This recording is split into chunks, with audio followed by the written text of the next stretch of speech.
about September 11th, 2001. Okay. Um, so much. Do you want me to go at any time? Yeah, Okay. I'm recording. Like I said, we can go back and fix and edit things if there's dead time, you know.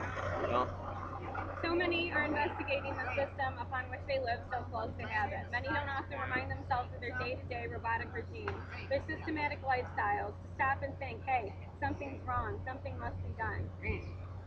So built into our personal systems these days that so many do not ask questions about the bigger system around them, controlling them like puppets. These days, the horror of the spirits of the founding fathers just asking questions can get you into trouble.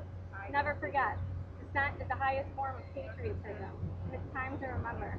10 years ago today, exactly 10 years ago today, we can recall our time and our place. We can remember who we were with, what was said and done every moment. We can recall the moments like it never left our minds. The feelings it gave us, the terror, the humility, the sadness, and the anger, the absolute fear within us all. That day, we were reminded something. We saw those who ran for their lives, those whose bodies came covered with ash of the dead. We saw no color and no religion that day. We saw humanity, people saving people. People crying for the lives lost and the tears and the pain they saw in others. We saw heroes that day. People giving their lives, their hearts to those in need. That day, we all felt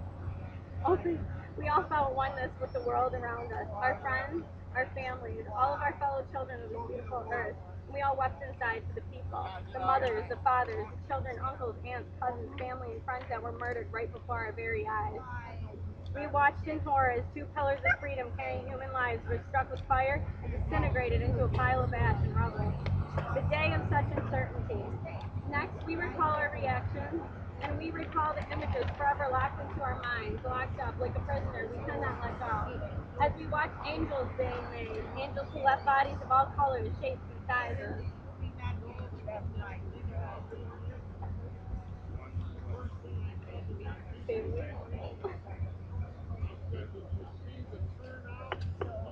We recall the feelings of helplessness, and as we were just that, to the terrifying reality taking place before our very eyes. We recall the sounds of the scenes, the thunders that roared as the buildings fell. We heard the crushing of the steel that tumbled down and the screams that filled the streets. Or was that our hearts? We recall even deeper the stillness in the air, like the world went deaf as we froze in paralyzing thought, was this our end? The sadness that filled every human heart. We can never, we will never forget. We remember bravery, men and women giving themselves selflessly to others with all of the intentions to bring them to safety and protection. Women who weren't became mothers that day. Men who weren't fathers became so that day. Okay?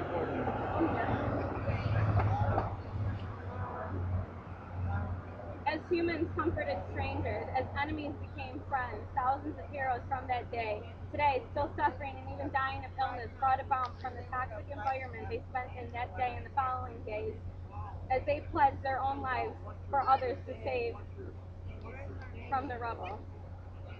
Let us not forget the first responders, the firefighters who climbed the buildings before the collapse, that climbed the stairwells with unthinkable weight strapped to their bodies. They fought long and hard to save all they could, to stay calm under pressure, and they saved many, and many firefighters died that day. They wrote a check to the people in need and signed it away with their name and life. What an honorable thing to remember. That is what we remember. Let us never forget those who came with medical attention, those who came and needed the injured. They came with only hope and prayers as they hoped tirelessly as more and more injured came out. I tell you, they prayed. It could save them all. Let us never forget the police who for once did exactly what their duty should have always been, to serve and to protect, as they led people to safety that day, away from the danger zone.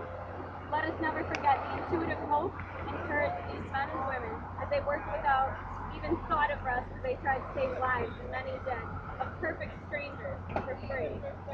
We watched as our government building was struck and innocent lives were again lost.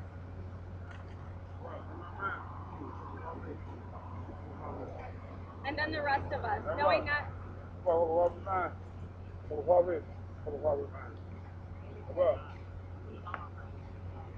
and then the rest of us, knowing not what to do nor even what we could do, let alone what we should do. We waited for answers from the most predictable of all places, our television sets, our radios, and any type of technology that allowed us to hear or see via news stations what was going why this could have been happening. We waited and we listened. Alright, that's That's it. it? Yeah. Oh, cool. Good. And what's the name of that? That was basically just the remembrance of those who fell that day, the events that took place, and do you want me to say that over again? Yeah. Okay. Basically that was just to remember the fallen, those of the people that were there that day, and were living proof, witnesses of what happened, the terror that filled the streets, and the hearts of every American that knew about it.